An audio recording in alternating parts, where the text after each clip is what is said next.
everyone, and welcome back to this channel. This is Stitch Happens Malta and I'm Bernadette, and this is the Stitch edition number 3 of Stitch With Me of this cute butt. We're going to work on this area, which is a grayish color, as you can see, and this is how I take my threads without unraveling the whole bunch of threads. I have had some feedback of the other videos of the stitch alongs, and some of you have actually asked that I talk over the stitch alongs rather than putting on music. So I'm going to try to do it with me talking over it. I'm not a very talkative person, but I'm going to try it out. So as you can see, I fold the material, because I'm a stitcher in hand, I fold the material in one hand and I stitch with the other.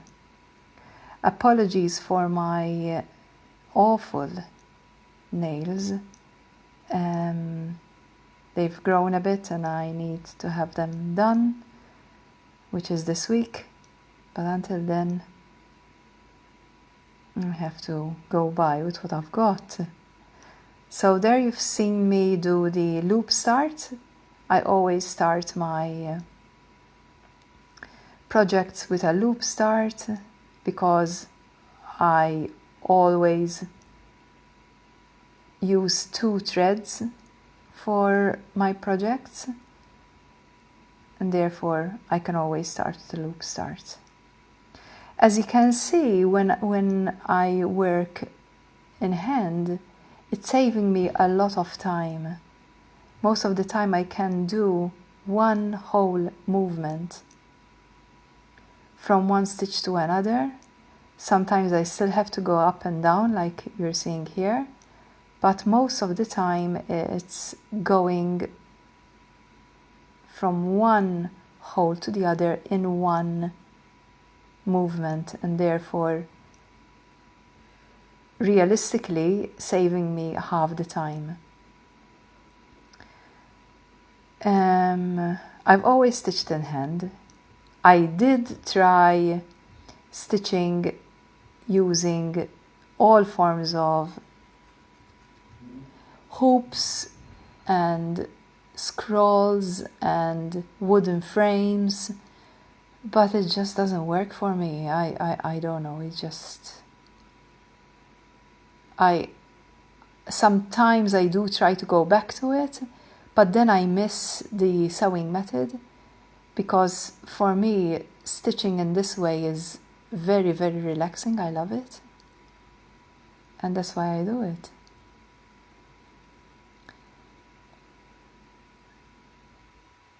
So I hope you're enjoying this. This kit I bought from Painting Fairy Cross Stitch, and I have bought stamped kits before, but I've never experienced the kits like this. What I mean is the print on the material is so well done, so perfectly aligned, so you don't see any issues with where this actual block is because of poor printing. Doesn't happen with these kits, and the symbols are very clear, so there isn't any guesswork going in, like thinking, is this really a cross or is this really simply a vertical line? You know what I mean. It's very good. The material is very, very good as well. It does soften up a lot while you're working in your hands. I'm doing the European town as well with a kit bought from Painting Fairy Cross Stitch as well, and I'm finding the same experience. So the material does soften up, and therefore it's easier for me to work on. It's easy for me to roll it up and stitch along. It's incredibly relaxing, this stamped kits. I'm really, really loving them.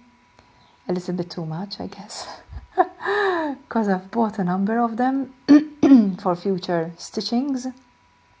And the prices are, keeping in mind that you're getting a whole kit with all the thread and everything, it's not even worth kitting it up yourself. And on top of that, you don't have to worry about counting and following the pattern, because it's right there in front of you. And I'm enjoying the process so much. I have seen cross-stitchers and heard cross-stitchers that frown upon people who cross-stitch on stamped kits, which I don't understand. First of all, because everyone does whatever gives them joy, right? So it doesn't have to be one solid way how to do it.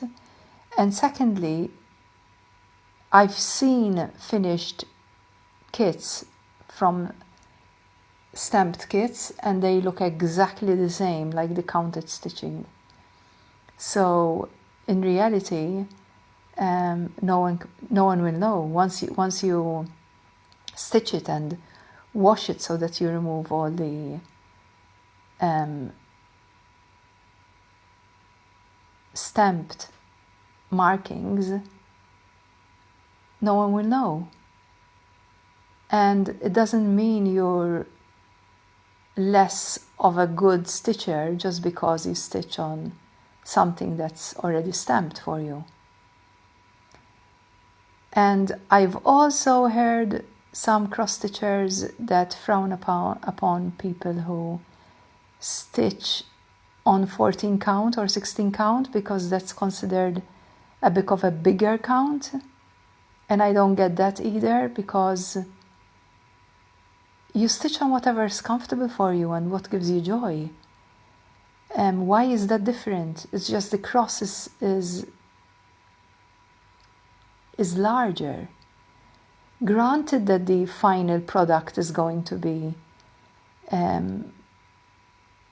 looks more detailed, because it's still the same exact stitch, just larger, and same work. Doesn't mean it's less nice and less beautiful as a finished product. Anyway, that's my little ramble about that, because there are no real rules, Cross stitch is cross stitch. You just enjoy the process, and it's such a beautiful craft. You can do so much with it, especially the counted cross stitch. You can cross stitch on so much things, on clothes, on plastic canvas, to create so much things, and it's truly an art. I'm so in love with this craft, and unlike so many others of you that have so much other crafting that you do, I do sometimes do a little bit of crochet, and that crochet is around granny squares. That's it. I enjoy it, but that's very rare. once in a while I just decide I'm gonna do a crocheted blanket or something, or give a gift to someone. That's it. Otherwise I don't really focus on it. I always go to my cross stitch. So as you can see, I'm stitching these gray areas, and I do believe it's pretty quick when you think about it because of the sewing method. This is how I finish my threads. I just run it through a number of stitches there to secure it, and that's it, and I just cut it.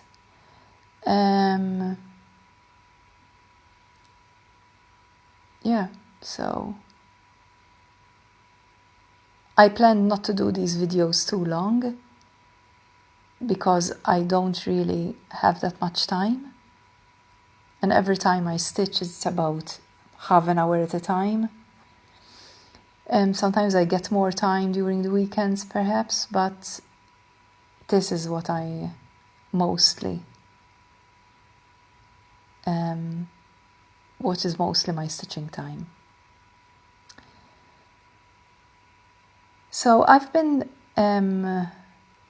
it's actually pretty exciting. I've been following Crafting by the Falls, Natalie. Her videos are very addictive and she's the one that made me buy the European town, which I'm so enjoying. By the way, the European town is the one that sometimes is called the Victorian village.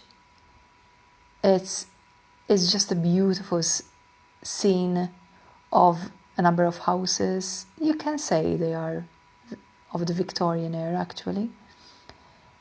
Probably it's a more appropriate title. And it's 37 centimeters high and 173 centimeters long. So long.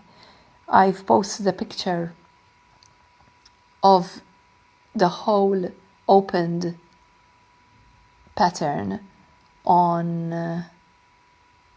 my Facebook page and also on my floss tube number 6. And it's as long as my sofa. That's how big it is. It's a huge challenge, and I actually went on ChatGPT and I asked it according to how much I stitch and according to how large the pattern is. I asked it how much it will take me to finish it. The estimate it gave me I wasn't very happy with because I really want to display this piece in my dining room eventually. And ChatGPT said that if I work on it during the weekends, just weekends, it's gonna take me 8 years. What? No. So that is probably the reason why I'm really going for it and stitching it as much as I can and all the time I get. So yeah, 8 years is a bit much. So hopefully that is not true. I will try to beat that. Anyways, I'm gonna stop talking here because I think I've talked enough. I hope you're doing this with me, and maybe if not this, you're grabbing your stitching project and stitching along with me. It's always lovely to know you're watching, and when you leave me messages, it's so nice, so lovely. Until the next stitch, hope to see you soon, and thank you for watching. Bye bye.